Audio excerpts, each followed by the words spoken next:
Bapak Ibu. Shalom. Shalom. Shalom. Saya percaya kita semua dalam keadaan baik. Amin.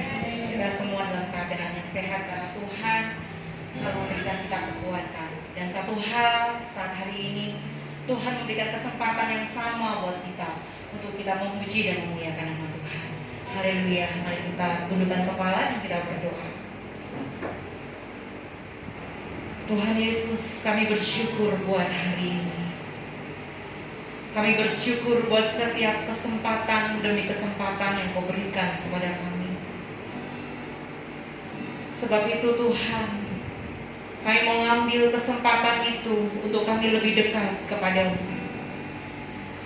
Untuk kami Tuhan mau terus bersandar, berserah dan berharap kepadamu. Dan kami mau memakai hidup kami untuk selalu bersyukur, memuji dan memuliakan nama-Mu. Terima kasih Tuhan. Hamba minta Tuhan pengurapan-Mu, hadirat-Mu ada tempat ini, menguasai ibadah kami pada hari ini. Dari dalam nama Tuhan Yesus, biar kekuatan Tuhan ada bersama dengan kami. Dan setiap kuasa iblis kegelapan dipatahkan, dihancurkan dalam nama Yesus. Kami percaya hadirat-Mu, anugerah-Mu, sukacita-Mu ada bersama-sama dengan kami. Terima kasih Tuhan Yesus. Di dalam nama Tuhan Yesus Kristus kami berdoa dan mengucap syukur. Haleluya. Amin. Bapak Ibu, firman Tuhan mengatakan lebih baik satu hari di pelataran daripada 1000 hari tempat lain. Mari hari ini kita bersama-sama mempersiapkan hati kita untuk memuji dan memuliakan nama Tuhan. Haleluya. Satu hal yang kurindu Tuhan, tinggal diam di dalam bait-Mu, memuji-Mu, menyembah-Mu dalam roh dan kebenaran. Haleluya. Satu hal yang kurindu, berdiam di dalam rumah-Mu. Satu hal yang ku minta,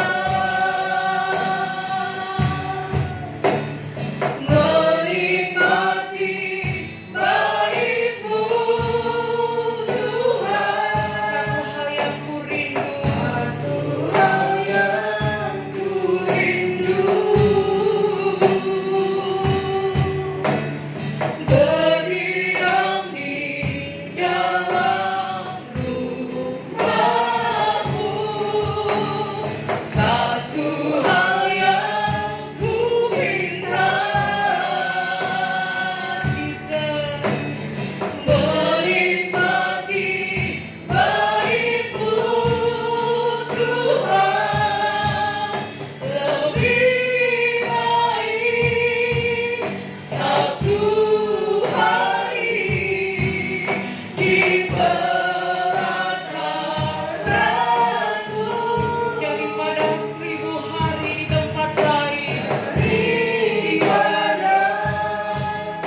Satu hal yang ku rindu,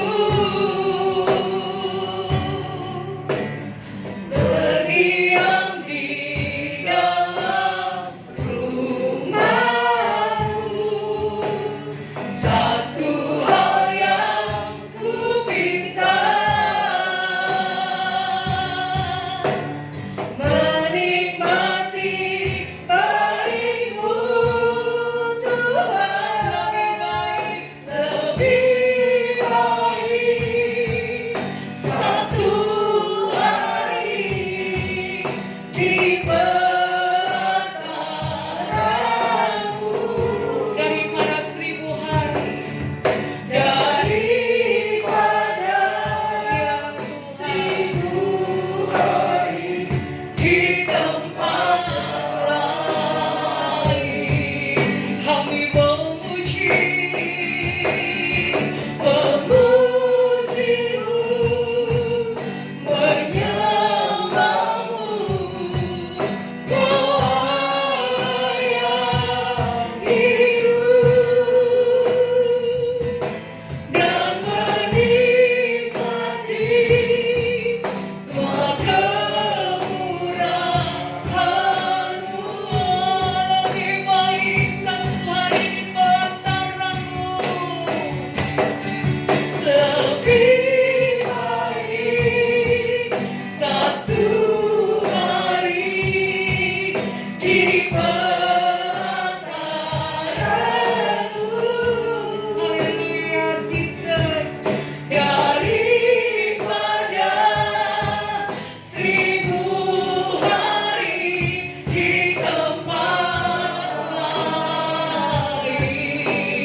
selayaknya dia mendapatkan pujian, selayaknya dia mendapatkan penghormatan dari kita.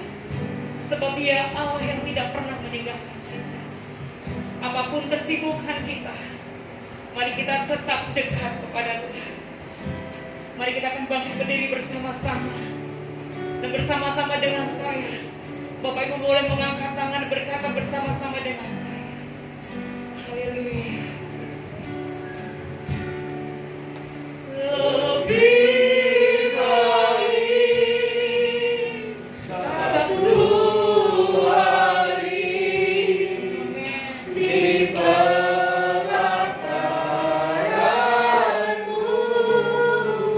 daripada 1000 hari di tempat lain.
Itulah yang menjadi kerinduan kami. Kami ingin tinggal diam dan duduk diam di bawah kaki-Mu.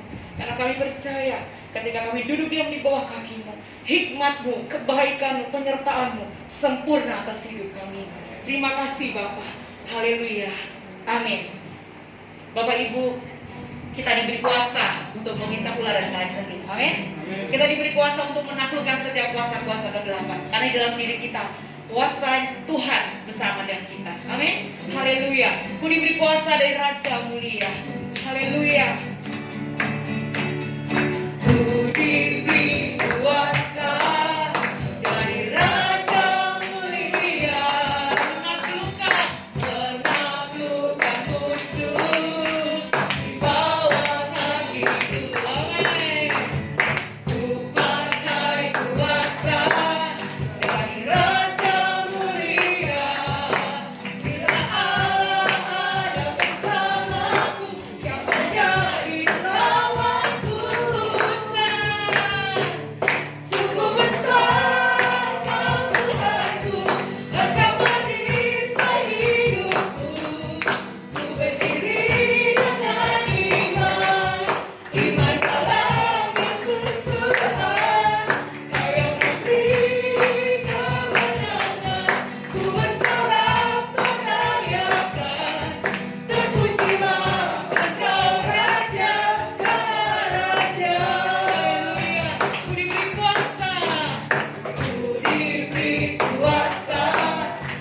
Engkaulah Tuhan yang setia, dan waktu Tuhan adalah waktu yang terbaik bagi kita. Satu-satunya yang kuandalkan hanyalah Tuhan, karena Dialah pengharapan kita. Haleluya, Jesus. Glory, haleluya. Engkau Tuhan yang setia, waktumu selalu yang terbaik. Engkau Tuhan sandaranku, dan ku hanya kan berharap padamu. Engkau Tuhan yang setia, Engkau Tuhan yang setia. Amin Tuhan. Waktumu selalu yang terbaik. Engkau Tuhan sandaranku, dan ku hanya kan berharap padamu. Satu-satunya yang kuandalkan, satunya yang kuandalkan, satu-satunya yang ku percaya. Engkau sumber kekuatan, sumber pengharapan, sumber kedamaian. Kami percaya kepadamu Tuhan, satu-satunya yang ku andalkan, satu-satunya yang ku percaya. Engkau Tuhan memberkati, Tuhan penyembuhku, Tuhan pemulihku. Mari kita bangkit berdiri bersama-sama. Haleluya. Engkau Tuhan yang setia. Amin. Waktu Yesus selalu yang terbaik. Amin. Engkau Tuhan sandaranku, ya Jesus. Dan ku hanya kan berharap padamu. Mari dengan iman katakan kembali. Haleluya. Tuhan yang setia, waktumu selalu yang terbaik. Amin. Yang terbaik. Engkau Tuhan sandaranku, Tuhan sandaranku, dan ku hanya berharap padamu. Ku hanya kan berharap padamu. Iman katakan, satu-satunya yang ku andalkan, satu-satunya yang ku percaya. Engkau sumber kekuatan, amin, sumber pengharapan, sumber kedamaian. Satu-satunya yang ku andalkan,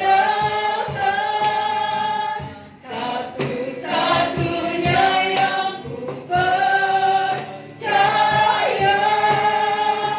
Engkau Tuhan memberkati, Tuhan penyembuhku, Tuhan pemulihku. Bapak Ibu, apapun yang menjadi beban hidup kita hari ini,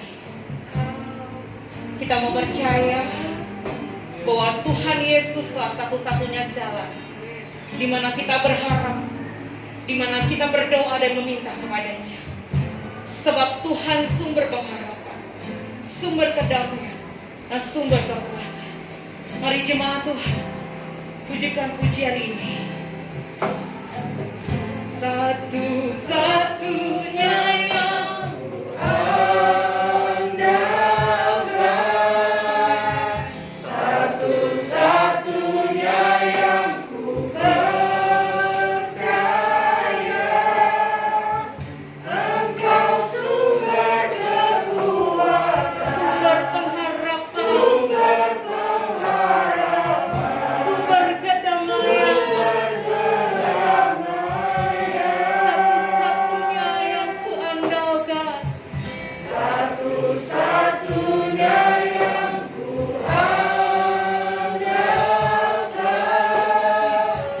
satu-satunya yang ku percaya, Engkau memberkati kami. Engkau Tuhan memberkati, Tuhan penyembuh, Haleluya. Tuhan Mari kita mengangkat tangan kita buat Tuhan kita, satu-satunya yang ku andalkan. satu-satunya yang ku andalkan, satu-satunya yang ku percaya, Engkau sumber kekuatan, sumber pengharapan, sumber kedamaian, satu-satunya yang ku andalkan, satu-satunya yang ku percaya, Engkau Tuhan memberkati, Tuhan penyembuhku, Tuhan pemulih. Sekali lagi katakan satu-satunya dengan penuh keyakinan kita mengakui di hadapan Tuhan. Hanya Dia yang dapat kita andalkan. Satu-satunya yang ku percaya, Engkau sumber kekuatan, sumber pengharapan, sumber kedamaian, satu-satunya yang ku andalkan, satu-satunya yang ku percaya, Engkau Tuhan memberkati, Tuhan penyembuhku, Tuhan pemulihku. Tuhan Engkau memberkati, Engkau Tuhan memberkati, Tuhan penyembuhku, Tuhan pemulihku. Sekali lagi katakan Engkau Tuhan memberkati, Engkau Tuhan memberkati, Tuhan penyembuhku, Tuhan pemulihku. Haleluya, haleluya. Engkaulah satu-satunya yang kami punya, yang dapat diandalkan, yang sungguh dapat dipercaya. Pertolongan-Mu sangat teguh. Engkau sumber kekuatan kami, Tuhan. Engkau sumber kekuatan, sumber kedamaian. Terima kasih karena Engkau Tuhan yang memberkati kami. Engkau yang menyembuhkan kami, Engkau yang memulihkan kami. Apapun yang kami hadapi, kami tidak perlu takut, karena Tuhan setia bersama dengan kami.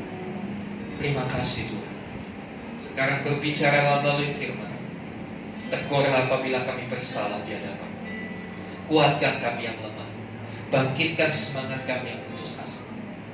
karena kami tahu Engkaulah segalanya. Terima kasih Tuhan. Di dalam nama Tuhan Yesus kami berdoa. Haleluya. Amin.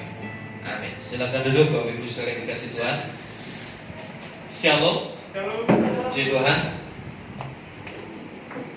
Saudara yang dikasih Tuhan, kita punya Allah yang setia. Apapun keadaan kita, Dia tidak pernah meninggalkan kita. Saudara, hari ini saya mau berbicara tentang satu kebenaran, ya. Kehidupan kita sebagai anak Tuhan selalu diperhadapkan kepada masalah, selalu diperhadapkan kepada problema kehidupan. Dan kadangkala masalah itu datang dengan begitu mendadak, datang tanpa bisa diprediksi. Kita pikir semua baik-baik saja, tetapi tidak, tiba-tiba pun ada sesuatu. Kita mau belajar, suatu kali murid-murid Tuhan juga mengalami kondisi yang seperti itu. Mereka pikir mereka sudah bersama dengan Tuhan Yesus, pasti aman kan dengan Tuhan Yesus. Jadi tengah perjalanan, sekonyong-konyong angin taufan datang, sekonyong-konyong badai mengamuk. Mari kita membuka di dalam Injil Matius pasal yang ke-8 ayat 23 sampai 27. Injil Matius pasal yang ke-8 ayat 23 sampai 27. Demikian firman Tuhan. Angin ribut diredakan. Lalu Yesus naik ke dalam perahu dan murid-muridnya pun mengikutinya. Sekonyong-konyong mengamuklah angin ribut di danau itu, sehingga perahu itu ditimbus gelombang, tetapi Yesus tidur. Maka datanglah murid-muridnya membangunkan dia, katanya, Tuhan tolong, Tuhan tolonglah kita binasa. Ia berkata kepada mereka, mengapa kamu takut, kamu yang kurang percaya?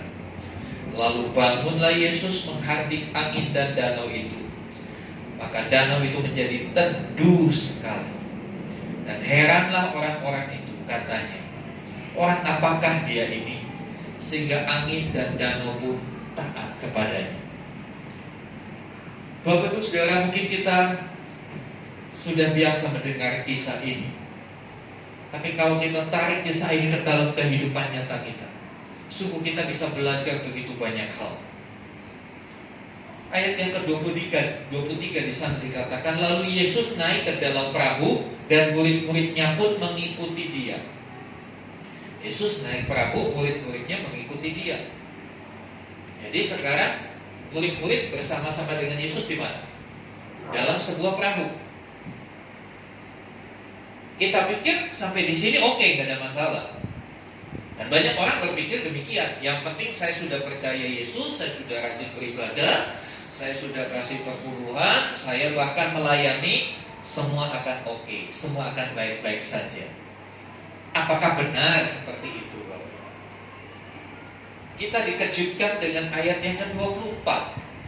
Ayat 24 di sana dikatakan, sekonyong-konyong mengamuklah angin ribut di danau itu, sehingga perahu itu ditimbus gelombang. Sepertinya ada sesuatu yang janggal. Bukankah mereka pergi ke danau bukan buat main-main? Mereka pergi ke danau bersama-sama dengan Tuhan Yesus. Bahkan kalau kita melihat di dalam Injil Lukas, Injil Markus, ya, cerita yang sama diberikan keterangan yang lebih jelas. Mereka pergi itu karena Tuhan Yesus yang ngajak, mari kita bertolak ke seberang. Tuhan Yesus yang ngajak, kita sudah mengikuti Tuhan. Tapi ternyata kok masalah datang. Dan inilah satu pertanyaan, bahkan boleh dikatakan satu komplain dari anak-anak Tuhan, dari orang percaya. Saya sudah dibaptis, saya sudah melayani Tuhan, kok saya masih ngadepi masalah ya? Kok saya menghadapi kesulitan? Kok saya masih kena COVID? Saudara, saya mau tanya sama Bapak Ibu, Apakah Bapak Ibu pernah ketemu ayat di dalam Alkitab kita ini yang berkata, kalau kamu ikut Tuhan Yesus, Tuhan akan melenyapkan setiap masalah dari hidupmu? Ada nggak ayat yang begitu? Saya belum ketemu. Jadi saya minta tolong Bapak Ibu, kalau udah pernah baca ayat itu, tolong kasih tahu saya. Tapi tolong jangan bikin ayat sendiri. Alkitab ini sudah cukup, nggak perlu ditambahi. Alkitab tidak berkata, Tuhan Yesus tidak pernah berjanji kalau kita ikut Tuhan jalanmu mulus, kamu tidak pada masalah. Tidak. Ini adalah satu kenyataan, satu realita yang harus kita hadapi dan yang harus kita respon dengan benar. Banyak kali orang merespon salah. Responnya komplain sama Tuhan, marah. Responnya kecewa sama Tuhan, akhirnya meninggalkan Tuhan. Ya ternyata sama aja ikut Yesus juga punya masalah. Ya memang. Ya Tuhan Yesus gak pernah janji kok. Cerita ini membuktikan bahwa walaupun kita murid Tuhan, walaupun kita bersama-sama dengan Tuhan, bukan berarti kita bebas dari masalah. Ini pemahaman yang harus kita pegang, kita pahami. Bedanya ketika kita bersama dengan Tuhan, selalu ada solusi dan selalu ada kemenangan buat masalah kita. Amin. Kalau kita melihat ayat ini, akhirnya apa? Akhir cerita ini apa? Mereka tenggelam? Mati? Enggak. Angin ribut? Diredakan. Bahkan happy ending, ya. Tuhan menghardik, bangun menghardik angin dan danau itu, ayat yang ke-26, ya bagian bawah. Maka danau itu menjadi teduh sekali. Yang tadinya bergelora, yang tadinya gelombang, menjadi teduh sekali. Bukan hanya teduh, tapi teduh sekali. Minggu yang lalu saya sampaikan kebenaran firman Tuhan. Tuhan itu membawa kita dari keterbatasan, bukan hanya sampai titik cukup, tapi Tuhan mau bawa kita sampai keadaan kelimpahan. 5 roti 2 ikan buat 5.000 orang. Logikanya tidak mungkin cukup. Tapi Tuhan buat bukan hanya cukup, tapi melimpah. Apa buktinya? 5.000 orang, laki-laki, belum perempuan, belum anak-anak, makan sampai kenyang. Dan ada sisa. Tuhan selalu bikin sesuatu itu extraordinary, di atas rata-rata. Penyelesaian masalah buat kehidupan kita bukan hanya cuma selesai, tapi ada tambahan, selesai dengan baik. Katakan amin. Kadangkala kalau kita menyelesaikan masalah dengan kemampuan kita, ya selesai sih, tapi ada dampaknya, ada efek sampingnya. Tapi kalau Tuhan yang selesaikan masalah bagi kita, dia selesai dengan baik, dan semua is okay. Saudara dikasih Tuhan, kembali ke kisah itu. Sekonyong-konyong mengamuklah angin ribut di danau itu, dan perahu itu ditimbus gelombang. Kata sekonyong-konyong ini menggambarkan satu keadaan yang tiba-tiba, suatu keadaan yang unpredictable, gak bisa diprediksi. Kok seperti ini, kok jadi seperti ini? Dan pastinya ketika sekonyong-konyong terjadi, respon kita kaget, kita gak siap. Siapa di sini yang pernah saya siap ada masalah? Ada ya. Atau masalah datang aja, gak WA dulu kan, masalah mau datang. Ya. Beberapa di sini sudah diimunisasi langsung sama Tuhan karena COVID. Ya. Apakah COVID mau datang, virus corona, SMS dulu, WA dulu. Pak, siap-siap ya, saya mau masuk. Permisi ya. Itu begitu suddenly, tiba-tiba. Dalam bahasa Alkitab ini sekonyong-konyong. Apa yang terjadi? Mendadak kemudian mengamuklah angin ribut di danau itu, sehingga perahu itu ditimbus oleh gelombang. Ada kata ditimbus. Apa sih ditimbus itu? Coba lihat. Ditimbus itu kita bisa dapat pengertian yang lebih jelas di dalam Markus pasal yang keempat. Kisah yang sama diceritakan oleh orang yang berbeda, memberikan pemahaman kita lebih terdeskripsikan, lebih tergambarkan seperti apa kejadiannya. Bukan hanya mendadak ada angin, ada gelombang, ya gelombang di danau itu biasa. Tapi gelombangnya seperti apa? Markus 4 ayat 37.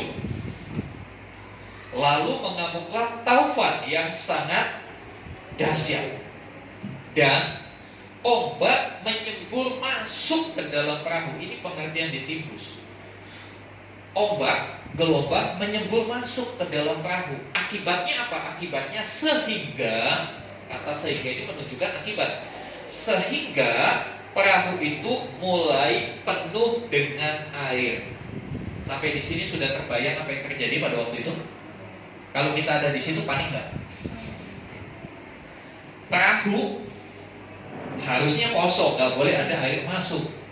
Ada rembes sedikit aja, udah cepat-cepat harus diatasi. Ini gelombang airnya masuk, pasti tidak lama lagi tenggelam. Itulah keadaan pada waktu itu. Kalau boleh saya katakan itu keadaan yang extraordinary, di luar kebiasaan. Ini danau loh, bukan lautan luas. Tapi kalau sampai hal itu terjadi, berarti ini di luar perkiraan manusia, di luar daripada kebiasaan. Kembali kita melihat siapa murid-murid Tuhan, apa latar belakang mereka. Murid-murid Tuhan itu sebagian besar adalah nelayan. Kalau nelayan sama perahu itu sudah bersahabat dari dulu. Nelayan itu tahu apa yang harus dihadapi ketika air sudah mulai masuk ke perahunya. Itu sudah pekerjaan sehari-hari dia. Dia sudah sangat familiar dengan hal-hal seperti ini, masalah-masalah seperti ini. Tapi pada saat itu mereka kewalahan juga. Mereka nggak bisa atasi. Sehingga cerita itu berlanjut, mereka datang kepada Yesus, bangunin Yesus yang lagi tidur. Itu menunjukkan mereka nggak bisa ngatasi. Di tengah gelombang, di tengah kesulitan hidup, yang harus kita waspadai, jangan sampai kita mengandalkan diri sendiri. Jangan sampai kita mengandalkan pengalaman saya. Oh, saya bisa, kalau begini mah begini saja, ini begini, saya bisa kok, itu mah gampang. Itu namanya mengandalkan diri sendiri. Ternyata kadangkala Tuhan izinkan kita diperhadapkan kepada satu peristiwa di mana pengalaman kita gak ada gunanya, di mana semua ilmu yang kita punya gak ada gunanya, di mana semua logika sepertinya mentok. Disitulah sebetulnya Tuhan mau kirim kita untuk kita boleh datang ke alamat yang tepat. Oleh sebab itu jangan sampai dalam kondisi yang seperti itu, dalam kondisi sekonyong-konyong badai datang dalam kehidupan kita, jangan datang ke alamat palsu. Kalau kita datang ke alamat palsu, pertolongannya juga pertolongan palsu. Tapi hari-hari ini banyak orang mencari pakai bahasa yang lebih enak didengar, bukan alamat palsu, alternatif, ya kan? Kata alternatif itu sudah familiar buat kita. Pengobatan alternatif, dana talangan alternatif. Hati-hati. Kadang-kala kita, ya, waktu zaman mudik mau pulang kampung supaya nggak kena penyekatan, cari jalan alternatif. Hati-hati dengan yang alternatif seperti itu. Saya mau kasih tahu, kita yang pasti-pasti saja. Amin. Kita yang pasti-pasti saja. Datang ke alamat yang tepat. Ayat itu selanjutnya mengatakan, maka datanglah murid-muridnya membangunkan dia. Maka datanglah. Kata maka itu kata hubung yang menghubungkan kalimat sebelumnya dan yang ada. Kalimat sebelumnya mereka sudah berusaha dengan berbagai cara, tapi ternyata gak bisa. Akhirnya maka datanglah murid-muridnya dan membangunkan Yesus. Apa yang Tuhan mau dari kata-kata ini? Ini bicara soal berdoa dengan tekun.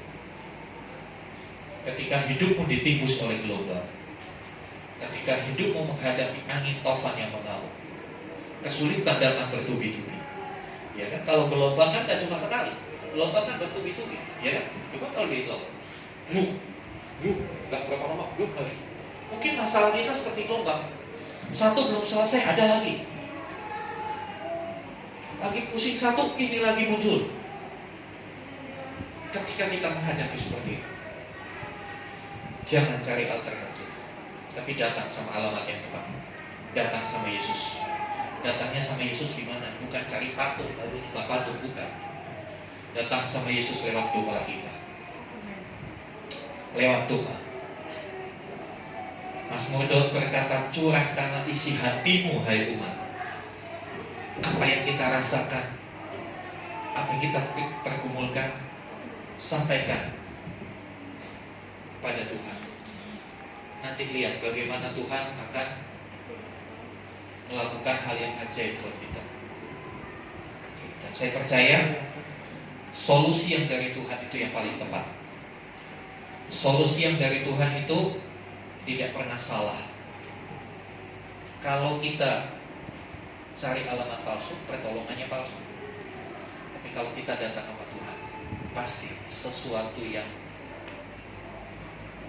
ada sekalinya tadi, teduh sekali, selesai dengan baik sekali, membangunkan Yesus. Membangunkan itu punya pengertian aktif. Dalam berdoa kita aktif, kita harus terus menerus. Seperti kita membangunkan ibu-ibu, saya percaya hari-hari ini waktu sekolah suka membangunkan anak-anak, ya kan? Gimana bangunkan anak-anak? Sekali aja, bangun, kan nggak begitu. Ayo bangun, cepetan ini, udah waktunya sekolah, mau tes lagi, nanti kalau terlambat bagaimana? Masih belum bangun juga, terus. Mungkin yang ekstrim siram air. Itu menunjukkan suatu tindakan yang aktif, yang terus-menerus, yang benar-benar dilakukan dengan penuh kesadaran, penuh pengertian. Itu yang harus kita lakukan ketika ditibus oleh gelombang, ketika badai mengamuk. Agar apa? Agar kita bisa mendapat penyelesaian yang terbaik buat masalah kita. Dan betul, setelah mereka membangunkan Tuhan Yesus, inti masalahnya di peristiwa ini adalah di ayat yang ke-26. Ia berkata kepada mereka, mengapa kamu takut, kamu yang kurang percaya? Kepanikan itu terjadi, jalan buntu itu terjadi karena apa? Karena ada ketakutan. Setelah dari mana asal ketakutan? Ketakutan itu muncul dari ketidakpercayaan. Karena kita gak percaya sama Tuhan, kita takut. Kita gak percaya sama Tuhan, awalnya kita mengandalkan diri sendiri. Bisa ini mas, saya gampang bisa. Ternyata mentok. Aduh, Tuhan tidur, Tuhan diem aja. Sehingga kata-kata mereka berkata, kata-kata yang pesimis. Kalau sudah begitu kan orang pesimis. Karena gak percaya, takut, orang jadi pesimis. Lihat doanya, ini doa yang pesimis. Ya, Tuhan tolonglah kita binasa. Separuh udah benar, Tuhan tolonglah, udah minta tolong sama Tuhan. Betul, itu menunjukkan kita gak mampu, kita rendah hati minta tolong sama Tuhan. Tapi kalimat selanjutnya menunjukkan pesimis, menunjukkan kurang percaya. Tuhan tolong kita binasa. Minta tolong Tuhan kok ada statement kita binasa. Bukankah itu menunjukkan ketidakpercayaan kita sama Tuhan? Kadang-kala kan yang terjadi begitu. Ketika kita berdoa, kita begitu beriman. Dalam nama Yesus, saya percaya Tuhan akan membantu saya. Saya percaya semua akan beres. Saya percaya akan sembuh. Tapi begitu amin, keluar dari kamar doa, kita melihat masalahnya masih ada. Gelombangnya masih menimbus kehidupan kita. Lalu kita bilang, aduh celaka, mati ya. Atau begitu berdoa, Tuhan saya percaya Tuhan akan memberkati saya tidak akan kekurangan. Tuhan akan mencukupkan segala keperluan saya. Begitu amin, telepon bunyi. Ternyata tagihan sudah jatuh tempo. Aduh mati ya. Tadi waktu doa, yes, amin. Begitu keluar menghadapi persoalan seperti murid-murid, kita binasa. Ini yang gak boleh terjadi. Ini sisi sini yang harus kita pertobat. Ketika kita berdoa, yakinlah. Ketika kita amin, kita pun harus memiliki keyakinan.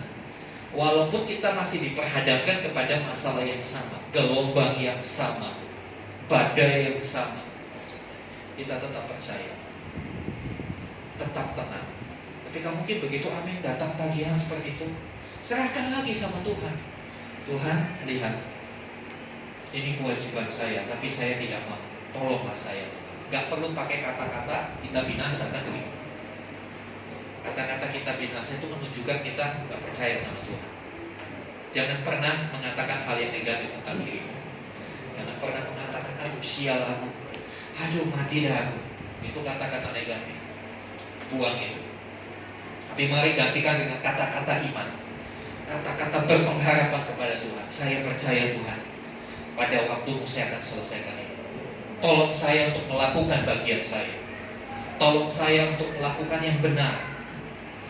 Jangan ambil jalan pintas. Jangan ambil jalan alternatif. Apalagi kalau kita tahu jalan alternatif itu gak sesuai dengan firman Tuhan. Karena apa? Hasil akhirnya akan berbeda. Hasil akhirnya akan berbeda. Kalau kita mengikuti jalan Tuhan, maka kehidupan kita akan seperti danau itu, teduh sekali. Tapi kalau kita mencari jalan lain, hasilnya mungkin berbeda. Bisa tenggelam, bisa mengalami banyak kerugian. Dan itu, mari, apapun yang hari ini kita hadapi, kita mau benar-benar menjadikan Tuhan satu-satunya dalam hidup kita. Karena hanya Dia yang bisa kita andalkan. Amin. Mari sama-sama kita bangkit berdiri, kita datang kepada Tuhan. Haleluya, haleluya, haleluya, haleluya.